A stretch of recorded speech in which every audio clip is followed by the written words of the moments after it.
Live right now? Are we live right now?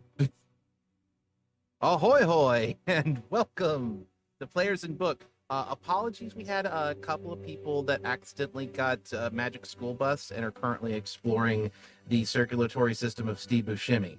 But with Miss Frizzle. Yes, of course. That's absolutely with Miss Frizzle. On the plus side, we have our new producer Billith here. You can say hello if you want to. Billith will be producing for us this week. We had a ton, and I mean a ton of technical difficulties unrelated to Billith's skill as a streamer. We're just rushing ahead and kind of doing... Pause. Wait, apparently voice audio is wonky, and they could not hear Billith, so just heads up. I don't know what the voice audio is. Well, not being able to hear Billith makes sense, because... Right. Billith says hi. Oh, yeah, that's true, because... Is our voice audio wonky? Is that what's happening? The music is weird? Yeah. Switched the... Oh, you can hear me now, probably. I switched Star Wars says we're all great. audio to directly from Zoom, so it should be fine. Okay, cool. Oh, it was breaking up with the music. So the music, I think, was affecting our audio input. All right, turn the music off if you want to. Yeah, let's turn off the music for now. Yeah. Make it easy on everybody. Okay. Magic School Bus, everything fine. Billith is awesome. Here we go. We're missing a couple people because they got Magic School Bus accidentally, and now they're exploring the circulatory system of Steve Buscemi. Credits: cartography by Shay and Peku, cartography by Shay and Peku Sci-Fi, maps by Luke Stratton, maps by Eightfold Paper, music by Tabletop Audio, character tokens by Greek46, custom tokens by Shay and Peku Tokens, overlay art by Pack Stream, custom world bat by Frecklesketches, logo and character art by Luke McCay, and special thank you to our producer Billith and our moderators Billith and Strike Red Kite. Yay. And yeah, any technical difficulties here are entirely my fault. Blame me. All right, so or we can just blame Twitch. That's also possible too. In the meantime, we're going to do a bonus action. And honestly, considering how long we talked to you last week about certain topics, I think it might actually benefit us to sort of revisit a couple of things. I'm going to start off with our actually, hold on. I'm moving. I'm thrown off. Yeah, we too. gotta go. We gotta go and do the people. Lauren. Hi. Hello. What do you got going on? I am Lauren Urban. Her. You can find all the stuff I'm doing at lauren-urban.com. I'm usually here playing Fairlos, your friendly neighborhood tabaxi cleric, who the last couple of weeks has been very lost because she can't hit anything over the head with a hammer, and she can't sneak, and she's just here for moral support. Understandable. Hello, I am Jen Kretschmer. You can find me on the interwebs as at dreamwisp, dreamwisp.bisky.social. Occasionally on the internet as streaming as Dreamwisp Jen. And I usually play Rivulet, your friendly neighborhood tsunami druid. Currently, we are to thank our friends at Idle Champions of the Forgotten Realms, a wonderful game you can play on basically every platform, in which currently I have a character, as does Latia, who is not here right now. My character is named Alindra, and she just got some fancy new clothes, as did her familiar Griff, who is an owl, who currently has an awesome professor outfit. So please go check those out. Our code and is... Lauren and I have an exciting thing coming up on November 8th at the end of Fantasy Grounds Con. Lauren, me, Hope Lavelle, B. Dave Walters, Alicia Marie, and Adam Bradford are going to be playing a fun something. At a time yet to be announced. At an undisclosed time and location. Well, the location should be Fantasy Grounds Twitch. Con. That we know. But I shouldn't joke. Yes, but so come check that out and hang out with us. But also check out Idle Champions of the Forgotten Realms because it's a fun game. And Lauren also has a character there, but and I'm sure doesn't have a fancy new clothes currently. Yeah, and I'm sure the characters that we have in Idle Champions have no relation to what we were talking about with the Certainly Fantasy Grounds not. Con. I'm sure there's nothing to Certainly do. not. No. No. Uh, What were you about to say, Sim? You can use the following code to unlock an Electrum chest in Idle Champions of the Forgotten Realms. Eshprisviral. That is ECHE dash PRYS dash VIRL. And yeah, you can use that code all the way up to next week, which I will say, since Katie is not here, barring unforeseen circumstances, Katie will be running a Patreon game next week with at least one member of the cast, I think, other than me. Am I cast? Anyway. Yes, you are. Trying to think of definitions. But Yes, no, you would be on the call sheet. So yes, yeah, you are yeah, cast. yeah. With me and probably at least one other member of the cast and a few of our Patreon backers who pledged at the $25 tier. And I hope it's going to be a lot of fun, and we're going to keep doing those games with the people that pledge on Patreon every 2 months. So the next one should come sometime in December. And What that also means is we have a Patreon. You should go check Also it that, out. It has fun Patreon. rewards for Players people and at book. different tiers. It is Players and Book on Patreon. It allows us to support the wonderful creators that we support in this game, who make our maps and our tokens and our character arts, and who do all the things that we like to be able to use on our stream. So that makes it possible for us to do those things. Yes. And Am that's a I good done with my soapbox? No, Yes. that's a good Stepping segue. off of soapbox. It's a good It's a good segue soapbox. because we are eventually going to open up our Discord, I think, to the public as to some channels at least. But our Patreons have access to special channels, including a channel specifically to ask questions that we answer in the next bonus action episode. Yeah. And I think Do you need we me to have. pull that up, or do you have that? I've got it. I'm looking at it right now. Okay. Let's see here. I'm gonna scroll up. What are the characters? Actually, this is a good one to start. What are the characters' favorite animals and why? By Fuel. Oof. That's a fun character question. Yeah, considering who Fairlos is, it's a weird question. Yeah. Our favorite animals. Oh, that is. Also, if you have questions on top of these, you can drop them in the Twitch chat. We can't guarantee that we'll get to them, but we will certainly try. These guys are really thinking hard. Well, we haven't had a chance to really interact with animals outside of Riv's wild shapes. Yeah. Yeah. And yeah, it's because of the most of our travel has been on a boat, we haven't, there's not been like reason to ride on horses or things. Right. And yeah, I am playing a giant cat person. So we haven't had direct interaction with a lot of non-sentient animals. So it's an interesting question for sure. And for Riv, who transforms into different animals, there is an element of all creatures originate from the same. And so there's a degree of unity in animals. So It almost sounds like is... I don't want to play favorites. I mean, it kind of is, but it's also on a much, if you want to get Riv going, it'll come down to like an atomic level. That is funny. You're asking Riv to choose from all of her children. That's fair.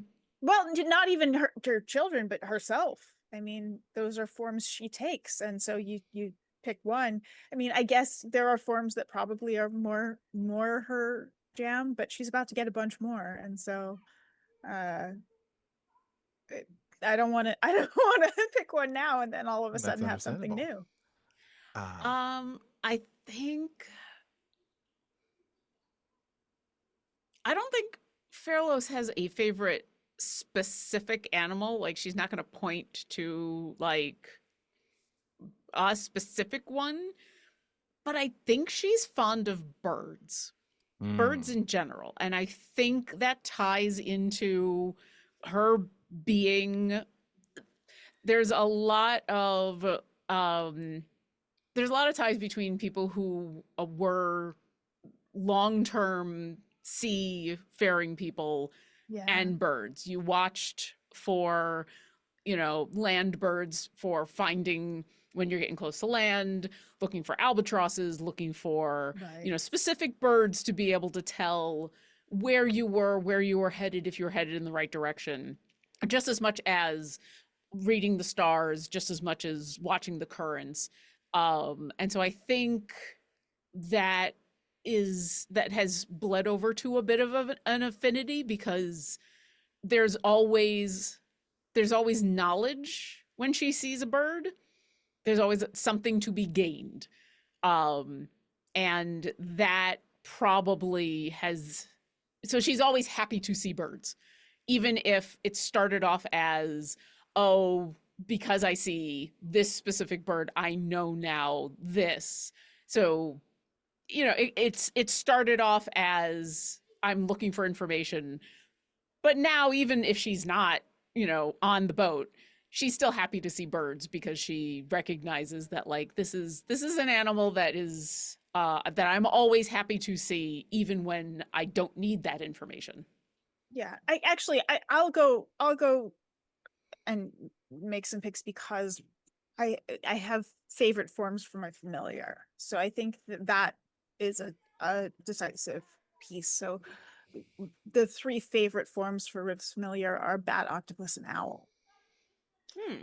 So I think those are Yeah.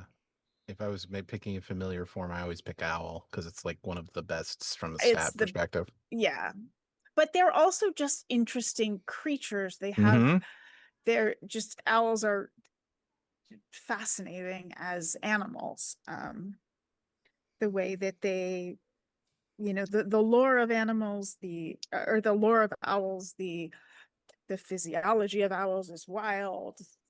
Their abilities are just as animals are really interesting. So I think owls are, the idea of wisdom suits Riv, and the curiosity of owls. It's very different than Alindra's relationship with owls, though. So these are not Griff type familiars. This is a very different type of owl. Also, I if I just Go have ahead. to say, if you have never seen a picture of an owl without their feathers, you Nightmare have, fuel. or fascinating, or a Or little bit of fascinating, both. yeah. And I only say that because and Jen will remember the game where I played an owlin who lost all their feathers, and I knew in advance, because I do that kind of weird research sometimes. It's wild. It is absolutely wild. So yeah, be prepared but absolutely go take a look from a um from just an educational standpoint, because when you picture an owl, like, I think even intellectually most people know, okay, but owls have a lot of space and feathers, and yeah, a lot Lots of of it are insulation. insulation, a lot of it is fluff, but you don't realize what they actually look like without all of that fluff, and it is absolutely wild. Go take a look. I know you weren't asking me, but since I don't have a character, I'm going to give my own personal answer, and Yeah. it's going to be corvids. Corvids just in general are and it's very similar to the birds answer, but I like them because they're so smart. Yeah. Some of them are, and it's interesting because some of them are smart and assholes, and some of them are smart and not assholes. So it's an interesting sort of like a as a group in general. We were talking right before the stream about Yep. crows and ravens and magpies, Yeah. for various reasons. Anyone who's been following me on my social media know that my partner and I have been feeding the Stellar's jay, which is always fun to say, in our backyard. We've got 5 of them, 4 or 5. Sometimes they're hard to count, who come by pretty much every single day. That I can only tell them apart because they all have a very distinct personality, because they all look almost identical. But they all have a very distinct personality, and it's fun to see them in the morning. And yeah, they know our routine. And when I go on out to like clean up before my workday begins, and I'll put some peanuts out, and then I'll throw them almonds. And the ones that are braver than others definitely are immediately there, and they're like dogs in where they're almost playing fetch, except of course they're not bringing the almonds back, but like they've gotten brave enough and they know enough about what we're doing, and where like they can predict from how I'm throwing the almonds, like they're doing the math in their head. And so they'll land like where I'm throwing the almond, and then they're so fast and agile. Like it's fun watching crows and ravens. Like they are also very agile birds, but they're a little bit bigger and they're a little bit more powerful. If you ever want to see what a nat 20 on an acrobatics check really looks like, watch a Stellar's jay move around in a tree. It looks like they don't even need their wings. Like they're just jumping around. Like if you want to know what a monk doing a nat 20 acrobatics check really looks like, go watch video. They just parkour, and it's wild. Also, It's amazing. penguins in water. Penguins in water. Yep.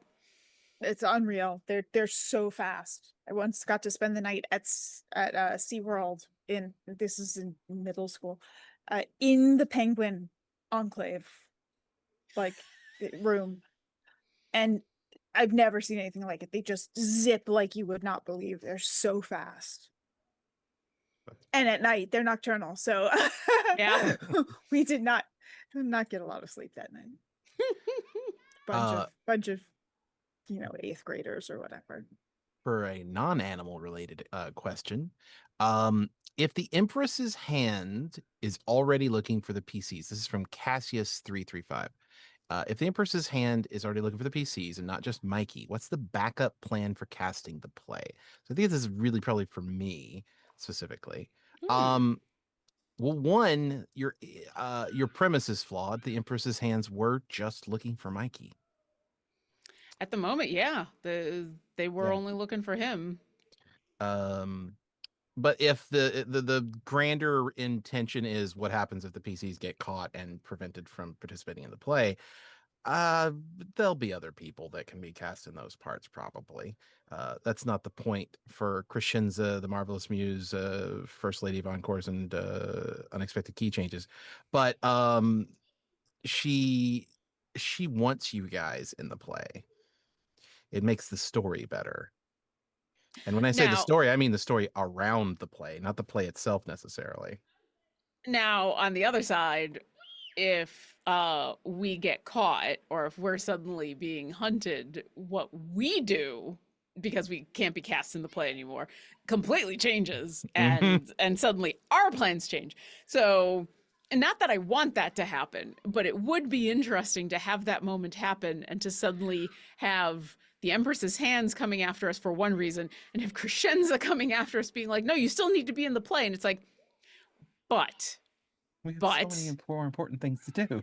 Yeah, well, not just important things to do, but hear me out. If we're in the play, guess what? Do you not see this? Yeah. The thing is that being in the play also gets you guys behind the palace walls, because you know what also gets us behind the palace walls? Being caught. That also could work. Yeah. I mean, it might not be the ideal way of doing it, but yeah. But yeah, no. So there's not a lot of like a backup plan for me as the DM. If the play, like I will, cards on the table. A lot of where you guys have been exploring the city, sort of, I can't plan for the way you're going to go in a giant ass city. I'm literally putting the rails down as you guys play. It's like fucking what's his name? Eric Stouffer was just a name I pulled up out of nowhere, as was the Sword and Shield. I knew about the Bulwark District being a primary poor residential district and all that. Like I have the frame, but I don't know what's going inside in the picture. I just have the frame. Yeah.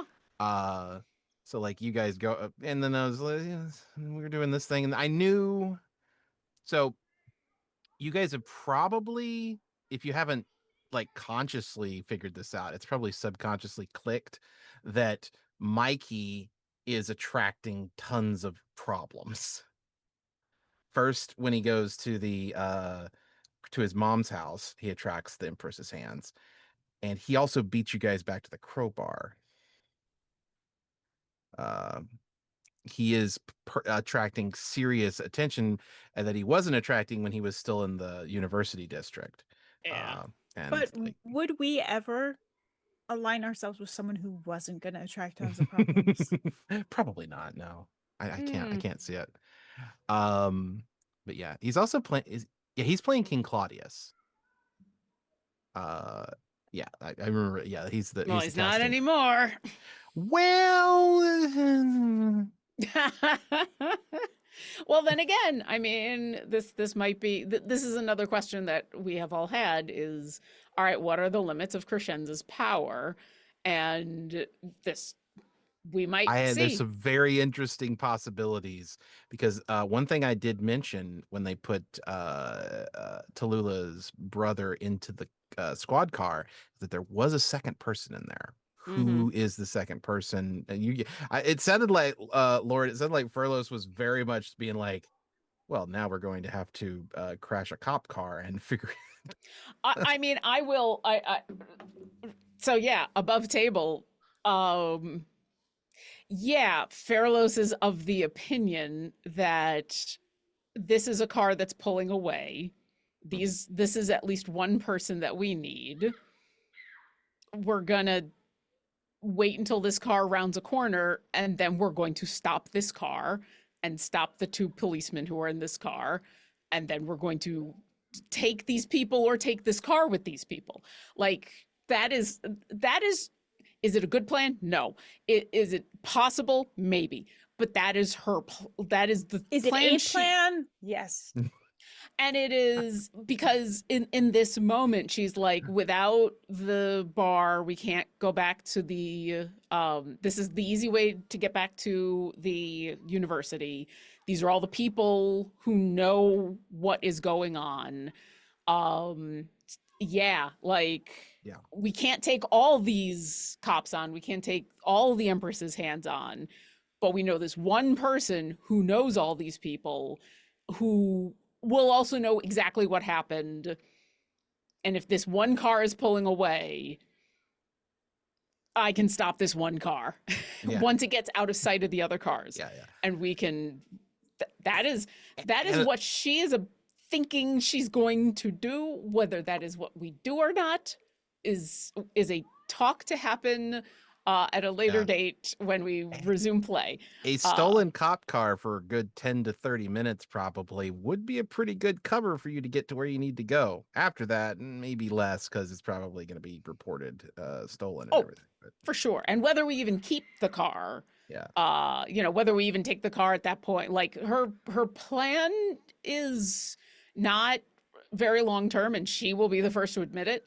But yeah, that is I haven't the engineering know-how to know how this works, but I can also say for people who might be wondering in chat, it is a combustion engine that these cars run on, but the combustion engine does not require fuel so much as a couple of enchanted injectors that cast firebolt over and over again. It's a little complicated. I don't know exactly how complicated because again, I'm not an engineer, but anything you see in this world that that even vaguely is similar to modern technology is probably magitech of some kind. Yeah. Farlos thinks this is the other reason why Farlos is not planning on counting on taking the car. She's planning on stopping if we go with the stop the car. Yeah. If we need to stop the car by any means necessary, she can stop the car by any means necessary. And if that means we hammer the car, if that means we lightning bolt the car, if that means we take out, is it on tires or is it float? Like she does not mind wrecking the car to stop it. Absolutely.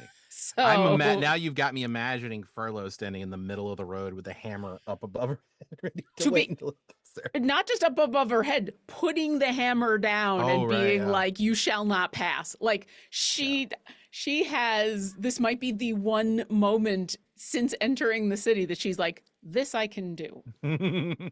It won't be subtle. It won't be, it'll be very loud, but this I can do. We Whether have it's an a good immovable plan or rod, not. don't we? You have Huh? what? We have an immovable rod, don't we? I believe you do.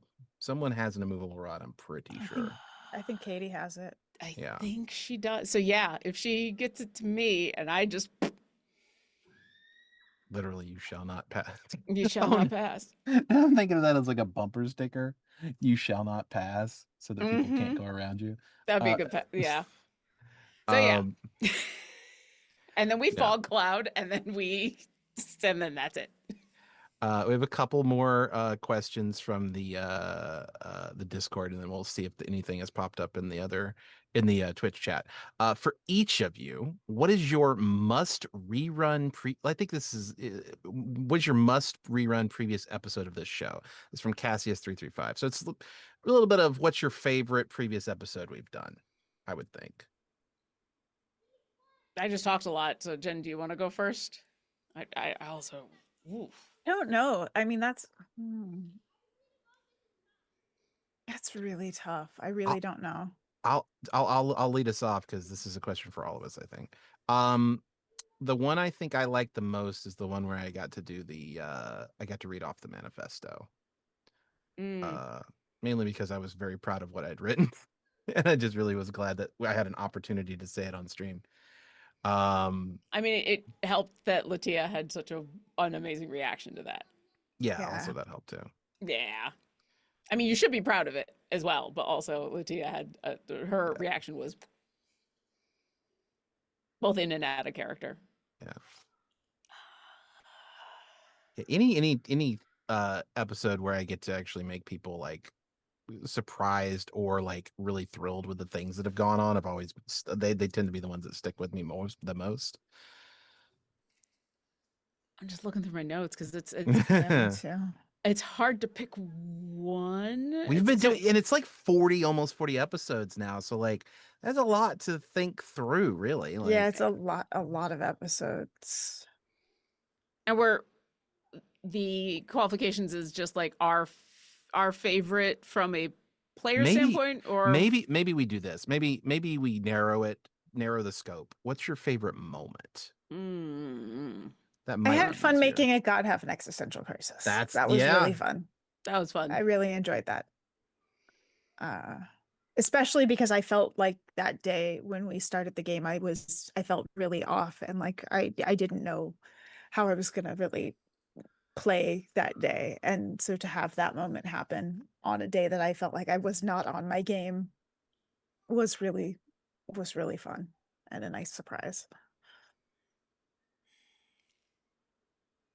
I have I have multiple moments that I another one I like is when you get essentially like a glitch in the matrix on your approach to the throne room in the Count Jamo or Duke Jamo's hideout, and I got to do Synthra for a while. Yeah. I really liked that because it really opened up a lot of what I'd been already thinking and working on, but that you guys had not really had an opportunity to interact with because it's very behind the scenes sort of stuff. Yeah. And that's isn't that the same thing? Because you kind of made him feel a little bit Yeah, I did the same thing with Synthra. Yeah, I think that's the thing is I really, as a player and as a like just as me, I think I'm in stories, I'm really interested in how characters relate with power dynamics and how they approach someone who is more or less powerful than they are. Mhm. And with Riv, she's deferential to people who have a little more power than she does, but she has no fear of people who are way more powerful than she is, because it seems like just asking them basic questions it ties people in knots, or ties entities. I'm a big fan of I'm a big fan of the way you approach that.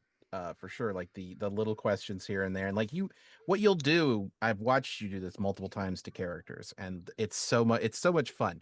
It's like you've got a little chisel, and like you'll start at the bottom just a little bit, and then like as the conversation goes on, you'll be like, all right, well that's good, that means it can't hold weight over there, and then you'll move over to this part and be like, all right, knock a little bit more out, and then by the end of the conversation you have like a little tiny bit, like the massive statue is like this big, and like that much is supporting it at the end, and then you're just like with that one last Yeah. good fun question that brings it all together.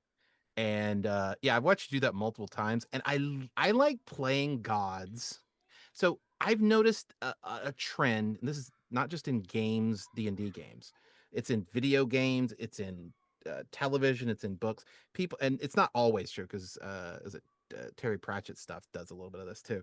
But they'll play their gods as like this unknowable, like you can't connect with it as a character kind of person. And I don't think in order for something to be alien, I think I've talked about this on the stream before, but Like in blue order for orange morality yeah, stuff. in order for something to be alien, it doesn't have to be unknowable and like unidentifiable. Like you could see people a good example is in one of the home games I run with Katie. Katie did like a check. I think she was, I don't remember what spell it was she cast, but it's one of the ones where you ask your gods questions about stuff. And one of the questions she asks is this person evil? And the god she's talking to goes, no, he's not one of mine.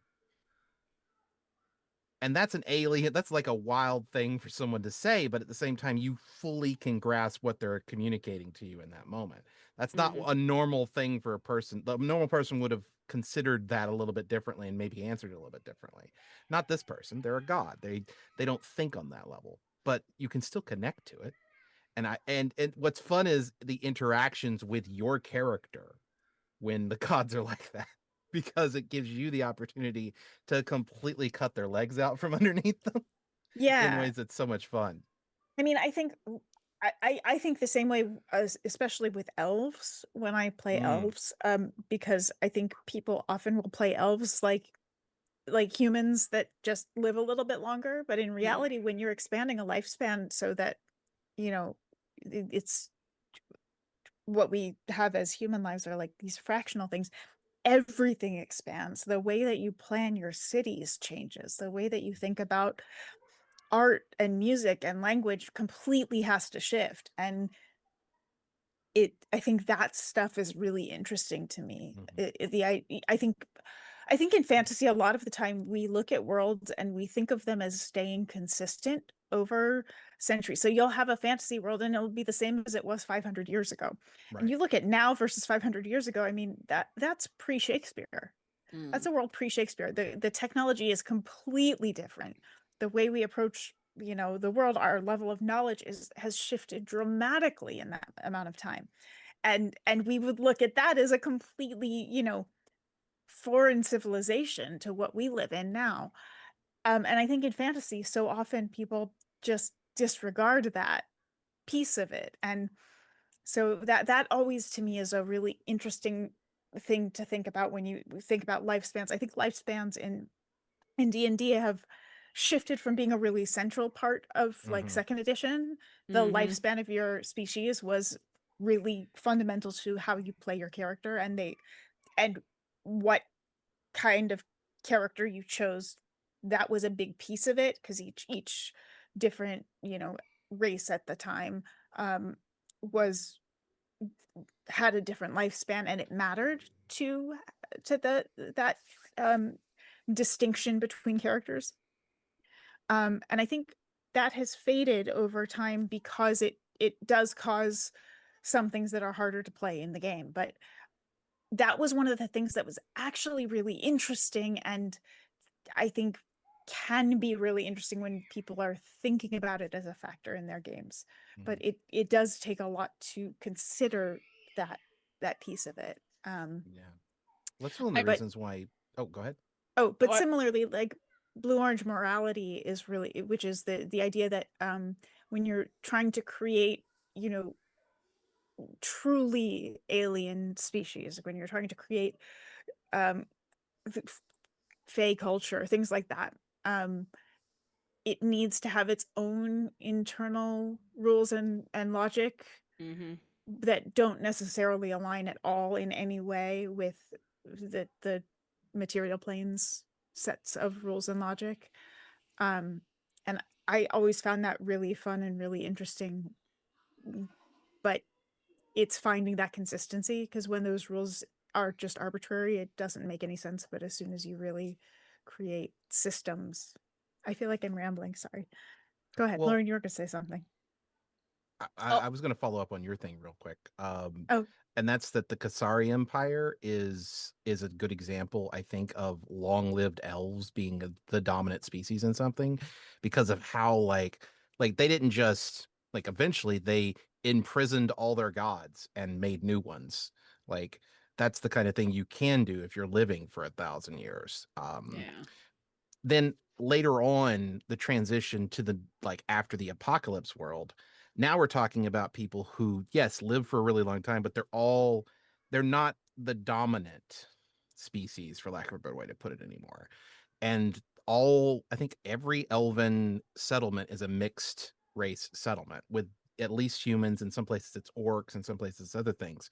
And that humanness and that orcness and that sort of ephemeral lifeness has bled over into the culture in a way that has prevented them from necessarily being as intensely focused on certain processes that they were in the old Kasari Empire. And it is something I've given some consideration to, but it's also developed over time in I think it response has to to the. be. Yeah. Oh, sorry. Go ahead. No, you go ahead. Oh, I was gonna say, I think it matters in, I think it's not right for every game to put that in as a central focus. I think that it has to be for very specific games where it's really, really relevant to the storytelling to focus on those elements. But I do think it's a really interesting element for people to play with, especially if you're building, since on bonus action we do a lot of gaming theory as well as talking about our game. I think when you're as a storyteller, when you're designing worlds and you're designing dungeons and adventures, thinking about the layers of what history looked like and the development of technology as people go deeper into ruins, or explore the past or look at old documents, what's changed. And I think that becomes really interesting, and it's something that it's a dimension I think people, when GMs are trying to find new ways to expand their campaigns or new ideas, I think that's time is one that people don't necessarily play with as much as they can and maybe should. But I think it's a great tool to add to your toolbox. To It's Go ahead. definitely one, though, that you do have to talk to your players about. But when you do, it can be awesome, especially if you are rolling with the older versions of some species in the opposite. Because we've been talking Yes. about elves, the long-lived elves. Yeah. We can also talk about like druids, and when they become archdruids, they live forever, and Right. like furbolgs and all of those. Yeah. But then you talk about like Aarakocra, Mhm. who traditionally lived for 30 years, or turtles who live for 50. Well, this is the thing. In my setting specifically, I've made it so that human lifespans is the baseline, even for the short-lived species. But yeah, absolutely, a thing that needs to be Wait, talked about. Yeah. hang on, Sim. Let Lauren finish what she was saying, though. Well, and it's interesting that you do that, because that's what's happened in the 2024 rules is they've essentially made the 70 to 100 year the baseline. And so there's still like gnomes and elves like that get longer, but now of course that they haven't put some of those other species into 2024 yet, so it'll be interesting if they port Aarakocra and port Tortle if those get longer. But yeah, I mean, y'all know me. I like playing non-humanoids, and so I've been the Aarakocra in a game where the epilogue included talking about what happened to after the successful end of the game, and where we'd reached level 20 and saved the world and everything. What happened over the next couple of decades to these characters' lives? Well, it wasn't that many decades before my character died.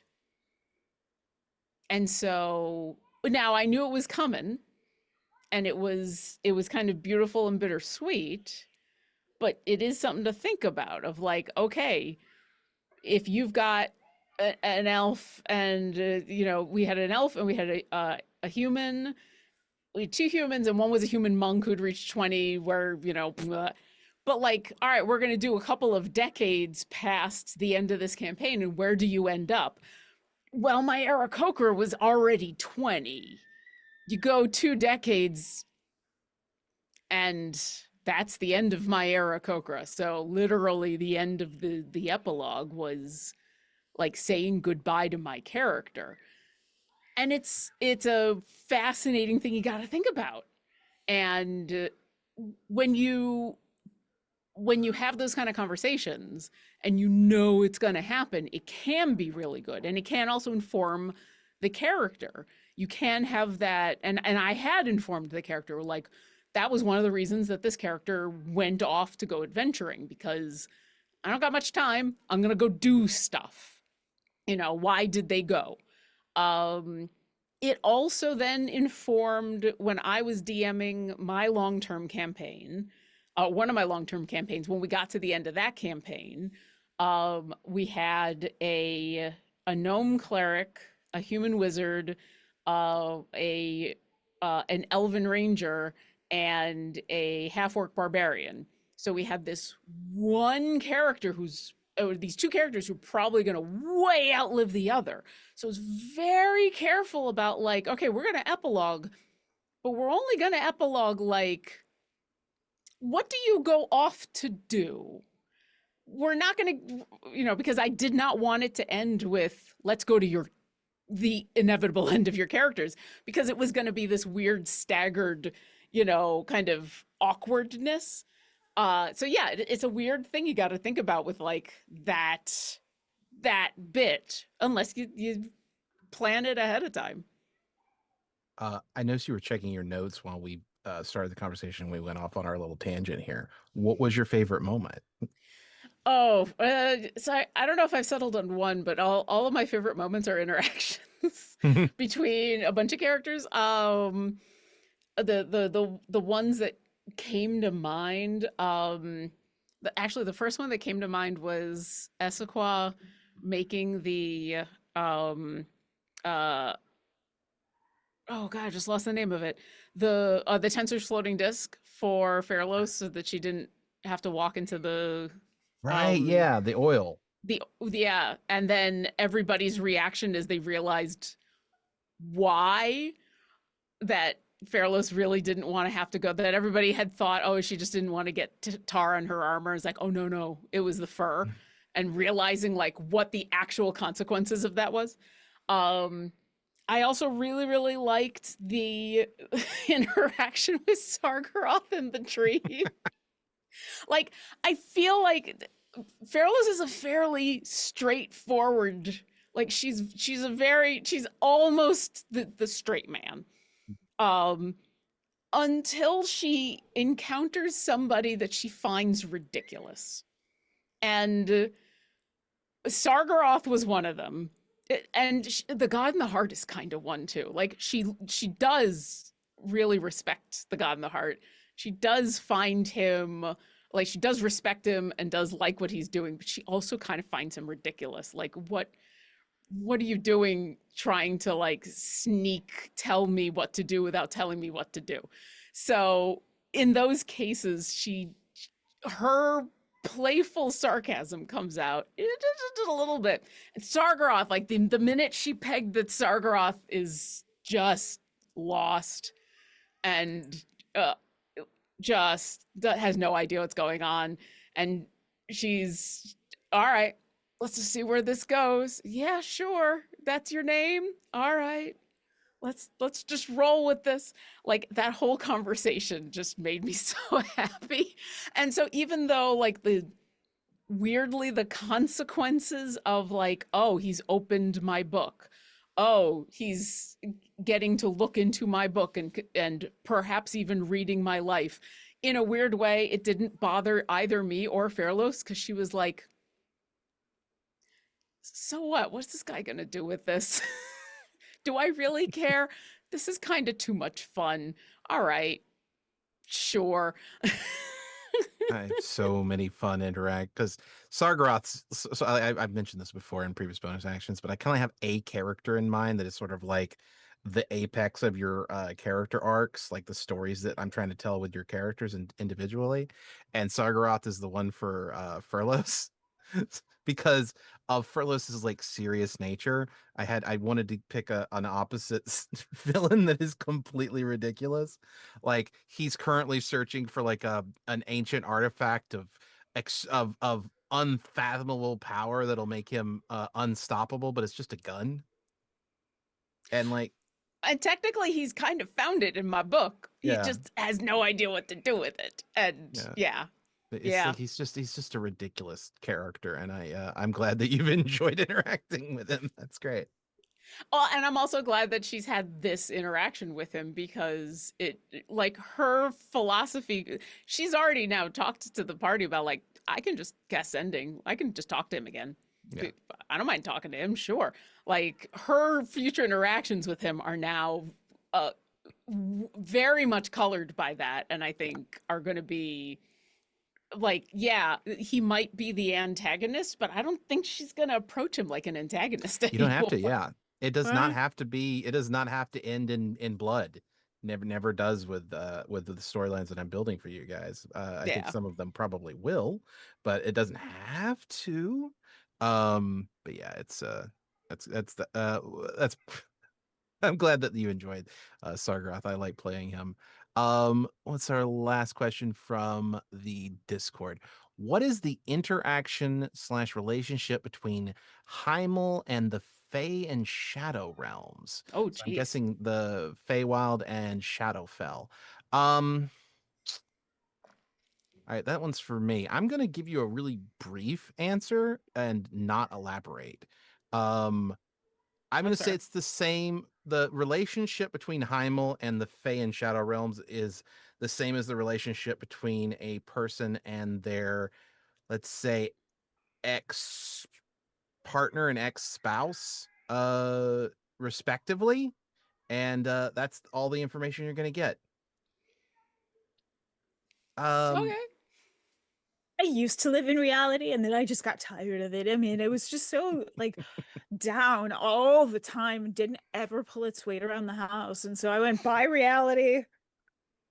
It's fair, yeah.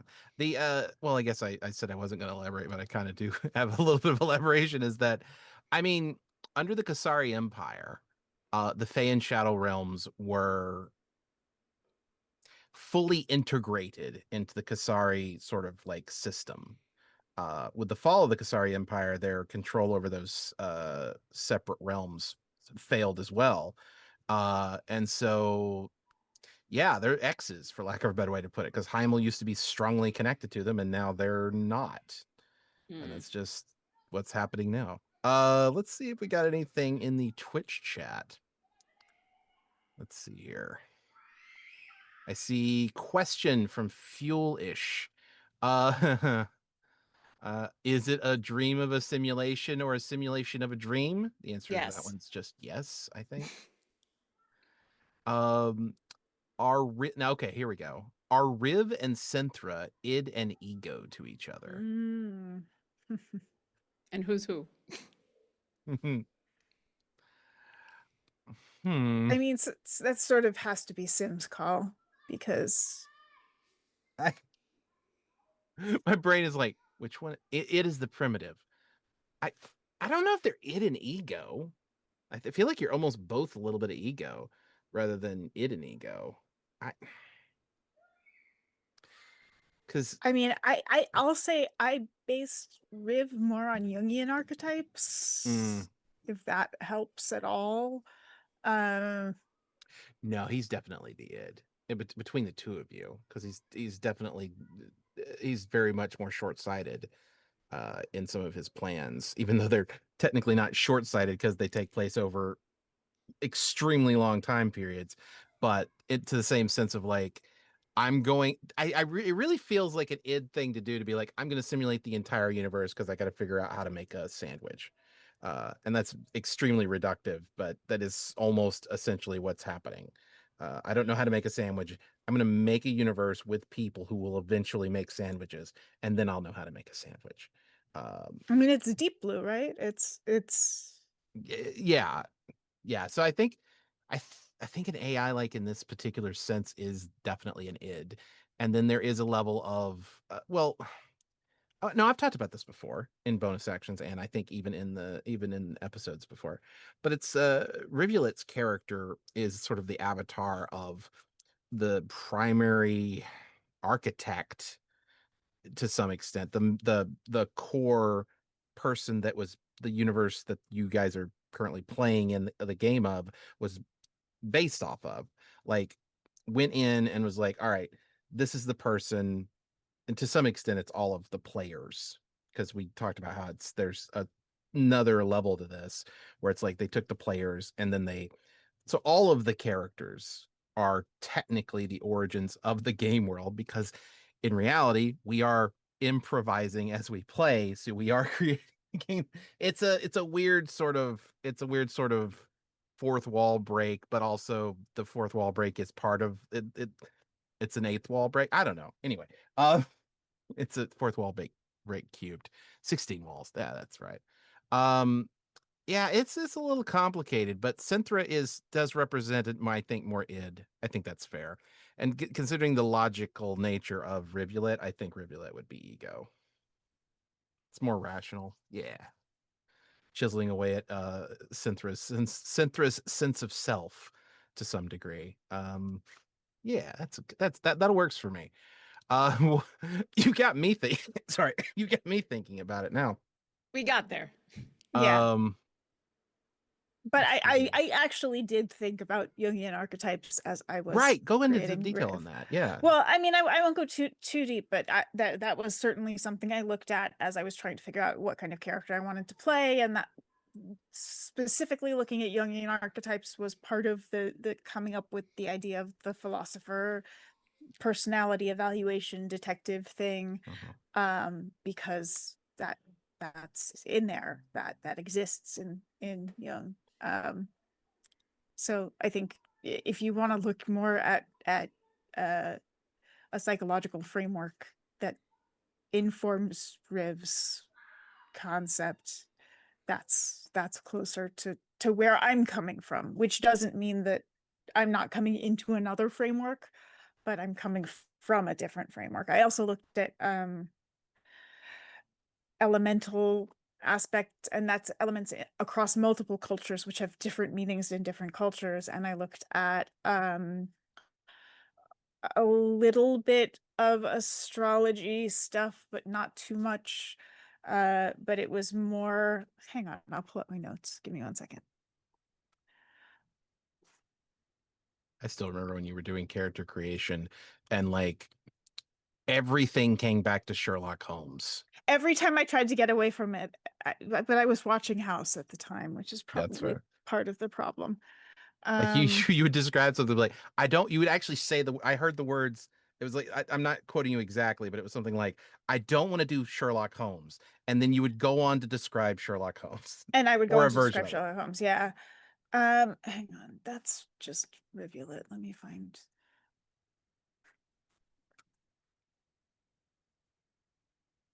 Players. Also, Cassius 335. It's CIM. It's simulation.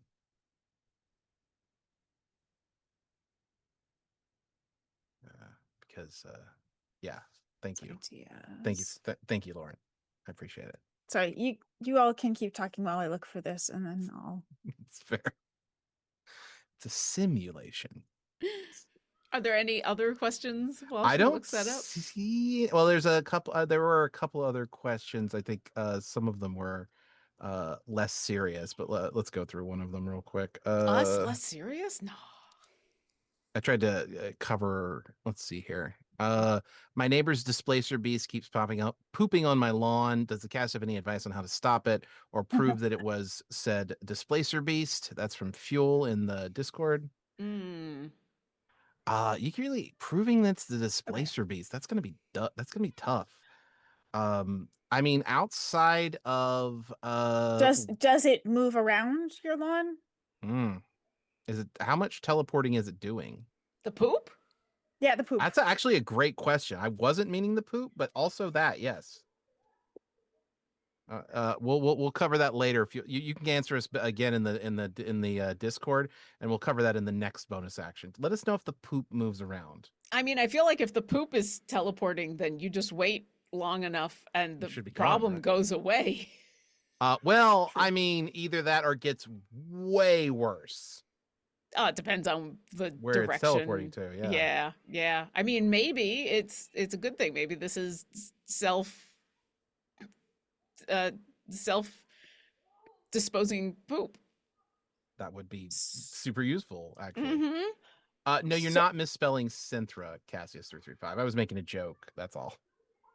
So I found my notes. Gotcha. So I went for Riv.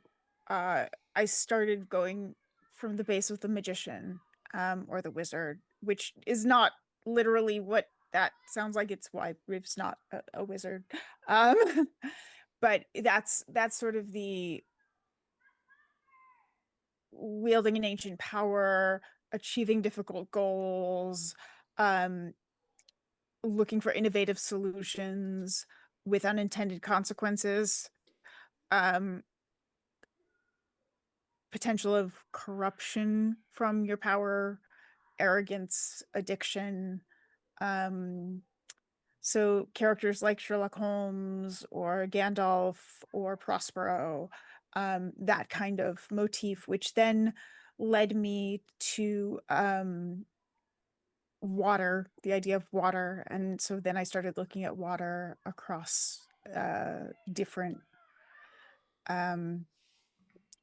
cultures, and the meaning of water signs and what it means in a bunch of different areas. And so I started there, and that was sort of how I got to Tsunami Druid and the idea of what does wildfire look like, but when you're looking at something different that fits better in the context of what we were doing. And then I went through a whole lot of naming ideas, and I knew I sort of wanted to play close to the French terms. I almost named her Clapotis, which means small splash.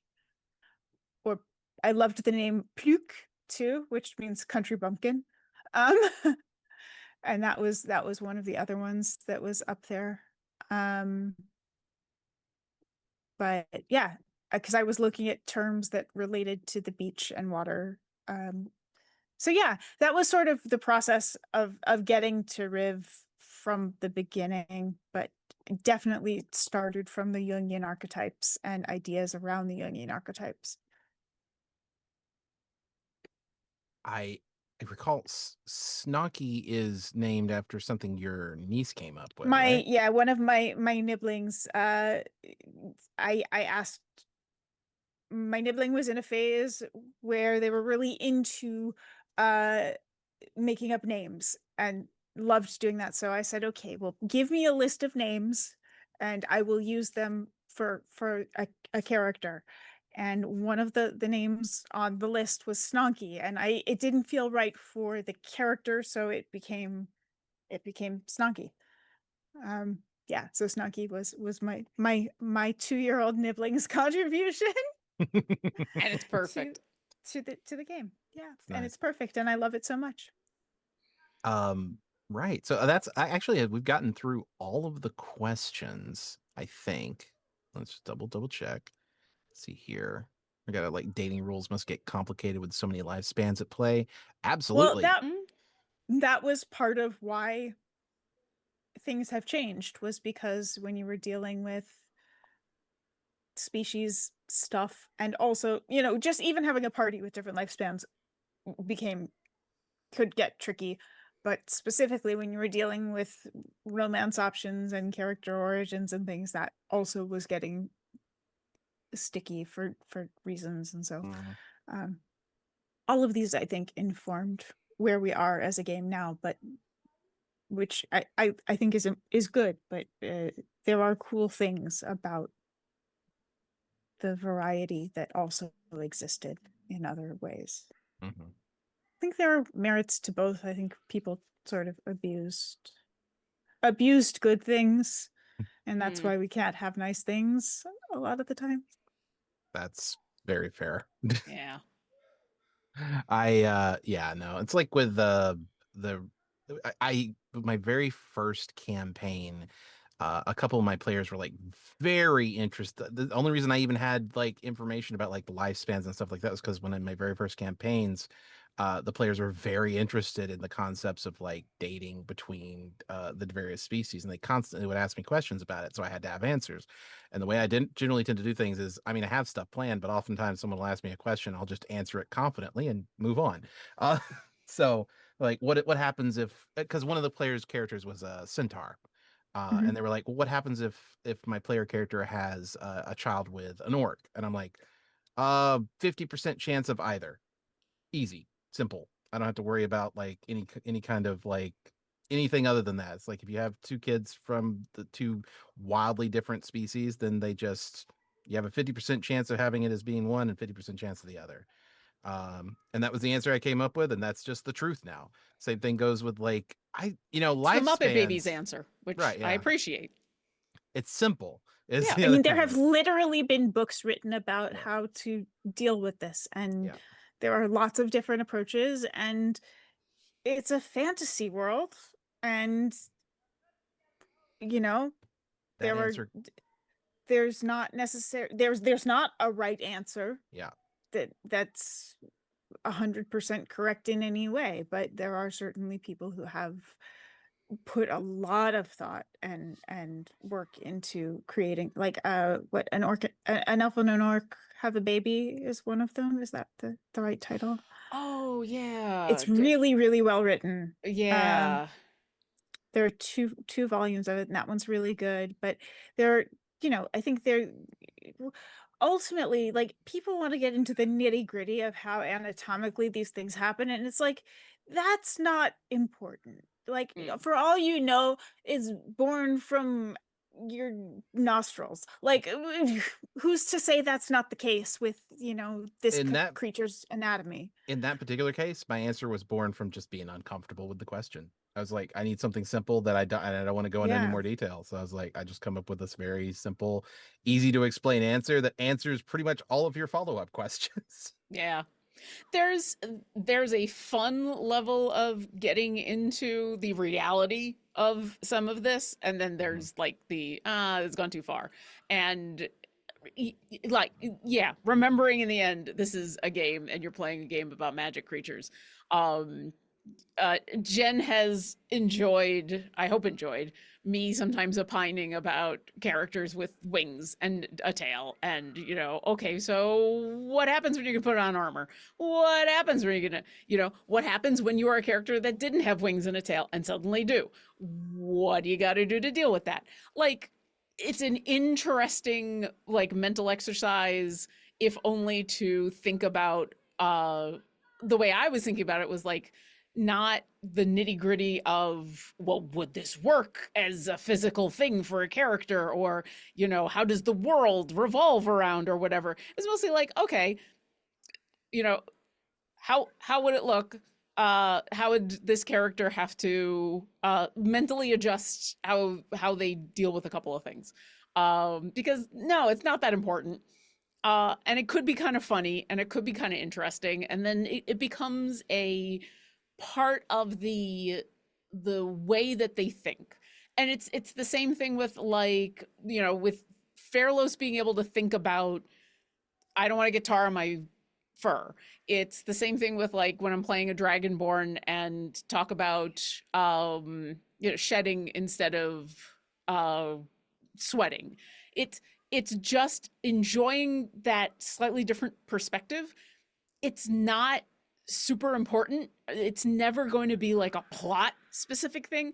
And I'm never interested in really going that deeply into like the reality of being a dragonborn and needing to go like do a sand bath. But you know what? It's fun to talk about loofahs for a second in a game. It's fun to talk about needing to, dry off fur. It's, just to have that surface level of, oh, that's kind of different that you got to think about that. So yeah, there's that surface level of, oh, I had to think about this for a second, which is kind of interesting. And then you go a little deeper and it's like, well, now I've just no, now this isn't fun anymore. Now I've thought way too hard about how do I put on armor with a tail? Nope, not fun anymore. Now I've started to make drawings and I'm not having fun anymore. Yeah, and That's my philosophy on it's it. fantasy for a reason, and there's a threshold where you go from okay. I mean, for some people, I guess it's really interesting to imagine, like, to go deep into the I know there are people who do. I remember going to the Del Toro exhibit, and there was someone who did like an entire cross section of creatures they had designed, and like if full anatomical, as if you had been doing an anatomical Oh, okay. like an autopsy of these creatures, and really Mhm. like the old anatomical drawings that they would do, and had done full spreads of all of these fantastic creatures that they were imagining, and it was so cool and beautiful. But like, I'm not gonna do that. That's not fun for me. You know what it is? It's the difference between I've done this because I think it's cool and or funny. Maybe I've brought it up once or twice in the game because I think it's cool and or funny. Or and it's the difference between that and I have thought about this and now this is the right way of doing it. Yeah, exactly. It's and especially when it goes into that kind of level of minuscule reality detail. It's like I have thought about how a character with wings would put on armor. Here are my detailed diagrams. This is how you do it, and you've been doing armor wrong, and you can't do it that way. And it's like, but I was why? talking with somebody the other day about Superman, and they were getting angry that Superman would fly. I'm sorry if this is going to ruin Superman as a character for anybody in advance. I'm just putting it out there. But they were angry that Superman would have to could like be punched and fly backwards, because Superman could stop midair and turn around and fly back. Like that was a real problem and disrupted the reality of Superman permanently for them. And I was like that Superman would get punched and crash into the ground because Superman could just stop midair and turn around and fly back. There's a force. He's got there has to be a certain level of force that he's able to apply with his flight. That's that maybe that is true, but there's also a point where you could apply enough force that would overcome anything he could do. And I was like, I don't care about the physics of Superman. I just don't. It's not important. What's like, important is even if you he's did, in a though. fight with a bad guy, and they're fighting, and the bad guy punched Superman, and now there's a big crash, and now Superman's gonna get up, shake it off, and come back into it. Like that's all I need to. Yeah. That's all I need to know. But even if you do care, it's totally explainable. So irritated now. Hop Now on the I'm phone with irritated. my friend, please, because it ruined everything for my friend. Right, and because he's not applying infinite force. I'm sorry, I know you said you didn't. I apologize. He's not applying infinite force when he flies. There's a level of force involved, and that force can be counteracted. I went in a completely different direction, which is we've seen that Superman can be knocked out, and so if he's been hit hard enough to be that was also a problem for my friend. So Ugh. that's well then I was like, mean, but you have to right. isolate that a particular movie is a new universe for this story. Like there are new rules in this universe. Yeah. All right. He's like, yeah, but I can't separate that from the contextualization of Superman being able to do all the things. And I was like, but it's a brand new story. It's a new book. Superman new everything. Superman is physically basically identical to a human, except the cells absorb solar radiation and allow him to do magical things. That's basically it. So if he's the same, otherwise, then you could knock his brain around enough to knock him unconscious. I don't know what this is about. I'm so angry. Just go see Superman because it's a good movie. It's a really fun movie. I really, really like it. It's just a good movie. Yeah, it does. Also, it does Mr. the Terrific things- is friggin' amazing, and yes. Yes. Yes, I'm so I good. love- Damn, Mr. Terrific. I It's one love of the it. best lines in the movie. Yeah. Goddamn, Mr. Terrific. I don't need your help. I'm goddamn Mr. Damn, Terrific. Mr. Terrific. I I really love that James Gunn is able to bring, and I know Mr. Terrific's been in some stuff before, but I love that James Gunn is able to bring up these basically characters nobody's ever heard of and just make you love them as characters. Yeah. Like he did it with Guardians of the Galaxy. It's hard to Well, believe now, but Guardians of the Galaxy was I not mean- exactly popular. I mean, it was Yeah. You can't see it, but my background is Barbara Gordon fighting Hot Girl. So oh. Oh, yeah. that was a nice surprise to me. But yeah, like the when he did the Suicide Squad, to be clear, the Suicide Squad, not the other awful movie. When he did the Suicide Squad, for the longest time, I don't know if it's necessarily true anymore. My favorite character in the entirety of the DCEU was well, it's technically not the DCEU anymore. My favorite character was Ratcatcher 2. And that's a wild thing to like in a series that includes Superman, Batman, Wonder Woman, Aquaman, and all these other characters. I'm like, no, I think my favorite character in the DCEU was Ratcatcher 2. And that's probably that's not a unique thing to say even. And that just goes to show that writing good characters is really the key to making you like stuff. I mean, look, Condiment Man is Yes. exists. So like, let's just be real. There's so much out there. Yeah, if you're but gonna I'm- bring in Batman villains, then you have to deal with Kite Man. You have to deal with Yes. Kite Man, Calendar hell yeah. Man. You have to deal. There's a lot of They got so out wild there. villains that have. Yeah. We've I But gone I'm gonna way bring this. off I'm gonna wait. Okay, Watch. I'm wait. gonna bring this back to tabletop Oh, okay. games. So, how I bring this back is if you're talking about unique story, this is the reason why you can change what creatures do in your universe, and they don't have to be exactly what they typically do in the DMG or in past campaigns. They can be something completely new and different. Mm-hmm. And they can Yep. exist as they exist in your story because that is yours. That is that particular bubble universe of existence. And so if you want to have the good Tarask who buddies up and wears a top hat and dances around with your players, it's a bad, everyone might think that's bad news because the Tarask is dancing, which would crush cities anyway.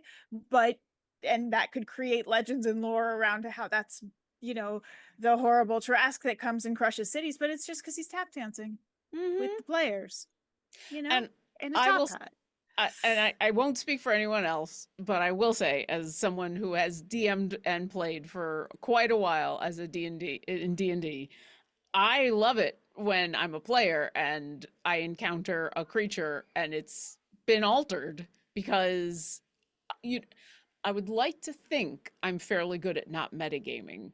You know what? When I encounter a creature and it's been changed, it makes it real easy not to metagame. And then I find it fun to have that moment of like, I don't know what this creature is. I get to find out. I get to have that surprise that the character is going through. Like, so yeah, I am all about do the thing and wait, what does this thing do? What's going on? So yeah, make the changes. It's fun. It doesn't have to be big changes. Little changes make all the difference. Change the element, change the location where you find the thing, change Give it a gun. Give it we in our Friday game, we had a whole bunch of Cambions get called in as backup for this big fight they were going through, and just out of just the bad luck of the rolls, the Cambions were just rolling real bad. They were missing everything. Now, of course, they were like essentially the minions of this fight, so they were not the important thing, but they were just rolling real bad. And at one point, someone had fumbled with what they were saying. It was like the Cambion had a gun, and it was like, if the Cambion had a gun, they might actually hit things. They might actually do something. It's like, well, that's how you make Cambions in your game more fearsome, is if they show up with like a revolver. Who would expect that? Here's a Cambion with a gun, you know. The thing the reason why I interjected with add a gun and mean that legitimately as advice is because there's a game I play called Enter the Gungeon. It's really fun. It's like guns, shooting bullets, shooting guns, sort of stuff, ridiculousness. But there's a boss in it that is a beholder with a gun. It's called a beholster. And I saw that and I had to include that in my game world. So one of my home games is a Western themed in the Hivern Union, and they encountered a beholster at one point. And I was We like, encountered a beholster. you did too? Yeah. Mhm. Yeah. But I just love that idea of like this really incredibly powerful creature with all sorts of other options at their disposal, innate magic options. It just takes too much energy to do that. I'd rather just do the lazy thing and But also, you know what? throw a rock at it. You can't see any of my innate magical options, but you know what you can see? My magnum. Cassius 335. No one expects Sargaroth to have a railgun on his back. I wasn't joking earlier. He is currently on a quest to discover an extremely powerful ancient weapon, and it's just a gun.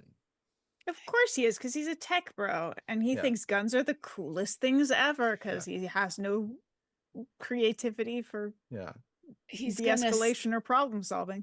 He's gonna see gonna show Tallulah up. and he's gonna freak out. He's gonna show up to a fight one of these times and be like, I have the most deadly weapon ever created by the Kasari Empire. It's just a rifle. I mean, it's a still a musket. rifle.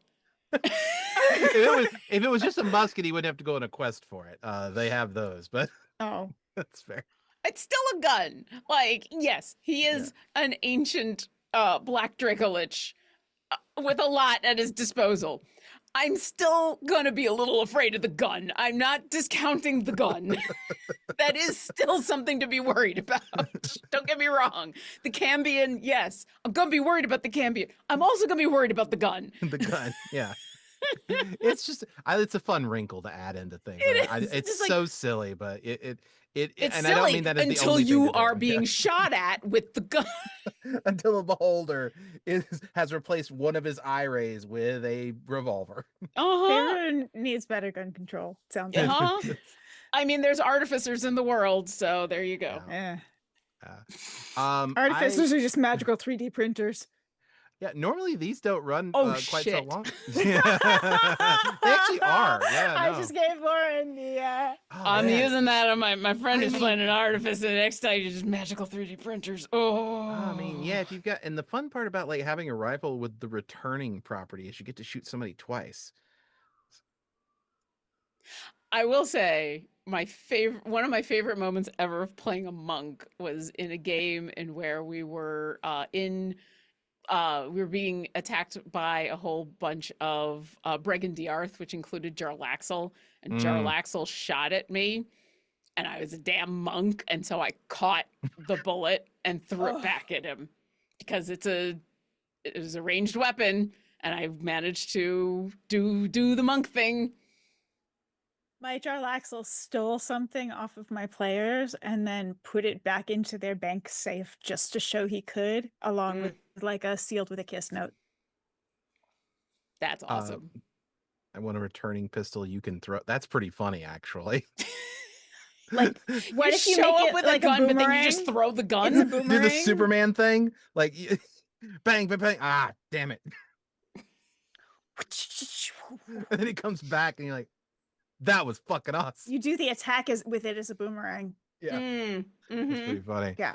Oh, that's really funny, Fuel. Oh man, that it's like a person that has a gun with, then they've never been able to get ammo for it, so now they just use it as a thrown weapon. That's two surprises. It is, why is this magical creature showing up with a gun? And then they don't know how to use it, so they throw it instead. Yeah. But then it works as a boomerang. Like, I love that, Fuel. I'm definitely stealing that. definitely gonna be either in a character that if I ever get to play a character that can do that, or an NPC. Oh, that's really good. You need Oh, yakety sax playing in the background the whole time when that that's happens. great. Because Alright. everybody else in the game is like, what is going on?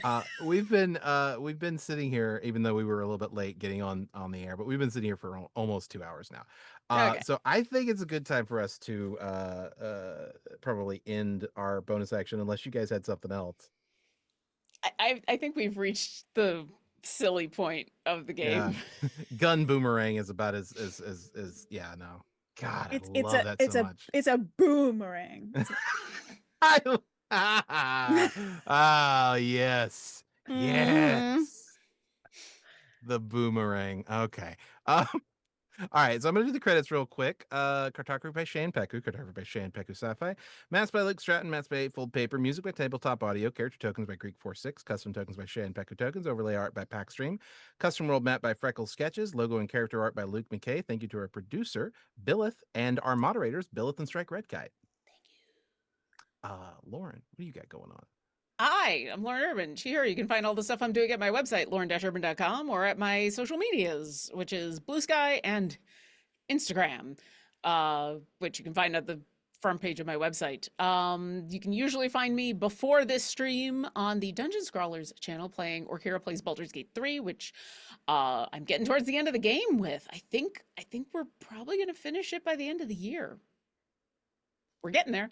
Also on Fridays, as I talked about, you can see me in Shadows over Baldur's Gate, where we are currently trying to stop Tiamat from coming back into the world. And if you want to see us fighting creatures that are like stuff that we have seen, but have been changed in really cool and awesome ways that make me excited, we just fought a Steel Watcher Titan that was not like a regular Steel Watcher Titan that had a soul coin in it and infernal engine and all kinds of fun stuff that my character knew nothing about, but still shot it with arrows because that's what she does. And stay tuned because probably in the next 2 days I will be announcing a thing that's going to be happening on Tuesdays that hasn't been announced just yet, but is going to be happening on Tuesdays. So stick around for that. That's going to be fun. And that's me. And I'm going to hand it on over to these lovely people. Thank you. Hey, I am Jen Kretschmer. You can find me on the interwebs as dreamwisp.pisky.social, dreamwisp on Instagram and things, and then dreamwisp Jen on Twitch. And you can find me and Lauren and lots of friends on November 8th at Fantasy Grounds Con Online, doing the things, which we will announce more about at the time when we can do so. Also check out Alindra, as well as Dahani, as well as Orkira on Idle Champions of the Forgotten Realms, where some of us have fancy new clothes. That is it on my end. Thank you to Idle Champions of the Forgotten Realms. You can use the following code to unlock the Electrum chest for the game and get lots of cool stuff. The code is EshPrisViral. It's ECHE-PRYS-VIRL. And I think that's it. Oh, join us on Patreon. Join us on our Discord. I think it's level 1 subs also get on our Discord as well. And I hope to see you guys in the game next week, especially the $25 Patreon people. And yeah, Fuel's doing the sim game thing. I have a game on Wednesdays that still has a slot open. So if you're interested in playing in a game that I am DMing, give that a look. If you type in !CIMGAME into the chat, sim game, you will be able to get a link to that. In the meantime, trying to make sure I've gotten everything. I've been out of sorts this entire time for some reason. Thank you very much for watching. And I don't have an outro yet, so try not to die. And we'll see you next week. Peace.